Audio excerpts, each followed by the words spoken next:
Os três espíritos do homem. Interação com a plateia, 5 de setembro de 1951. Pergunta: em relação ao corpo do homem, onde os três espíritos se encontram posicionados? Meixo Santo. Espírito primordial, também conhecido como alma da pessoa, localiza-se no centro da barriga. O espírito protetor fica entrando e saindo do corpo, conforme a situação, pois não ocupa um lugar definido. O espírito secundário permanece sempre na pessoa, mas não tem um lugar certo para estar. Geralmente, localiza-se abaixo da barriga e fica subindo e descendo pelo corpo. Mas se acontecer de ele chegar à cabeça, pode provocar distúrbios mentais. Pergunta: então, o espírito protetor não está sempre fora do corpo do homem? Há momentos em que fica dentro de nós? Meixo Sama. Sim, há vezes em que ele trabalha fora do corpo do homem, o que ocorre em situações de perigo iminente. Por exemplo, na possibilidade de um acidente.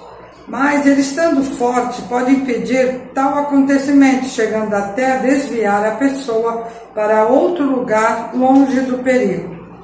Há uma luta constante entre o espírito protetor e o espírito secundário, sendo que o protetor sempre orienta o indivíduo sobre as decisões que deve tomar. E quanto maior a fé, mais facilidade a pessoa tem em captar essas orientações.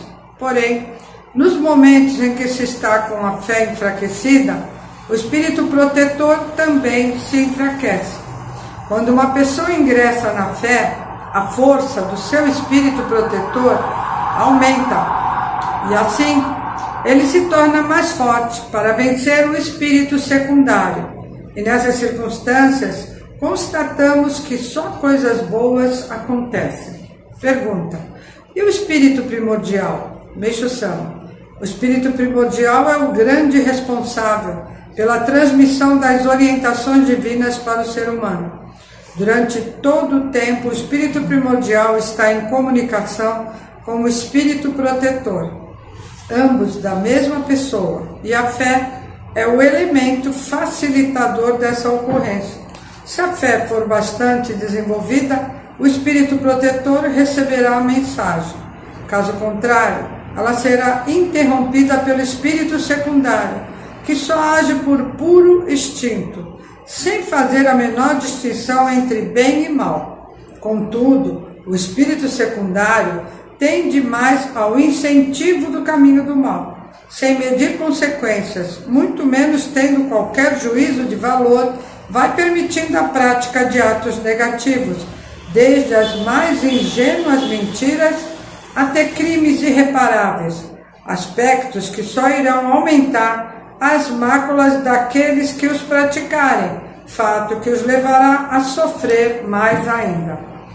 Mas, por mais irônico que pareça, aqui se estabelece um vínculo reparador. Os sofrimentos causados pelo acréscimo de máculas começam a dissipar as nuvens que surgiram, agindo como se fossem bactérias espirituais e atuando como um antídoto do veneno que se instalou.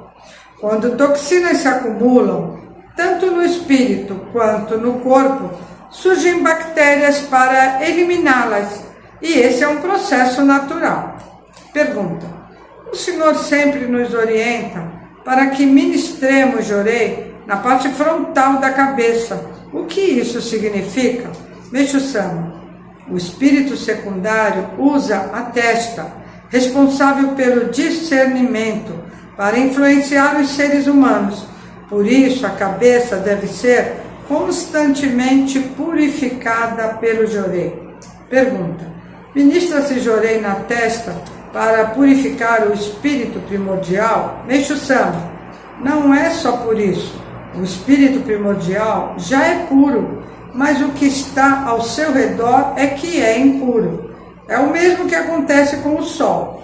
No céu azul, jamais para de brilhar, mas quando é encoberto por nuvens carregadas, torna escuro o mundo, mesmo que seu brilho ainda seja o mesmo de sempre. E isso é o que também ocorre com o espírito primordial. Pergunta: como entender a afirmação de que existem duas maneiras, uma interior e outra exterior, para que as nuvens do corpo espiritual sejam dissolvidas? Meixo Sama: o Jorei purifica de fora para dentro, buscando atingir a partícula divina, e vai limpando o caminho até atingi-la. Já a leitura dos ensinamentos faz o caminho inverso, limpa de dentro para fora.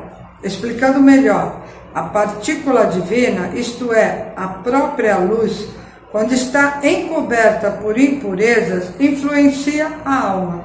É o que ocorre quando se diz que a alma está dormindo ou que está nublada. Nessas circunstâncias, ao se ler os ensinamentos, a alma desperta e a escuridão desaparece de dentro para fora. A partícula divina encontra-se lá no fundo do interior de cada um de nós e, portanto, é absolutamente pura. Com isso, possibilita a um homem mau despertar para o bem, por qualquer motivo que seja. Sua alma acorda, cresce, como também ocorrem mudanças em tudo ao seu redor. É assim, a alma muda de tamanho, podendo ficar maior ou menor, mas é preciso conservá-la acordada para podermos sentir a luz de Deus.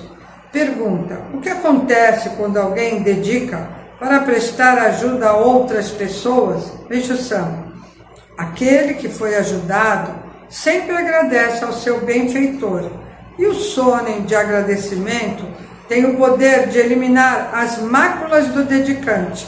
Assim, a repetição desse movimento amplia a alma daquele que prestou ajuda, porque a alma é livre para aumentar ou diminuir de tamanho. Pergunta: sabendo-se que a frequência ao culto mensal gera muita luz, isso significa que a alma está sendo purificada? Meixo Sama: é isso mesmo. A luz de Deus também aumenta e diminui.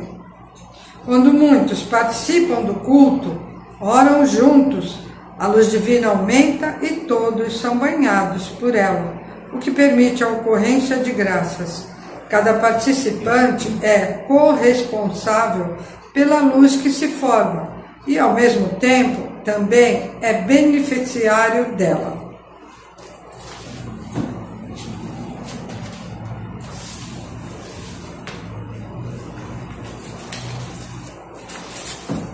Gente, muito obrigada a presença de todos e uma boa noite.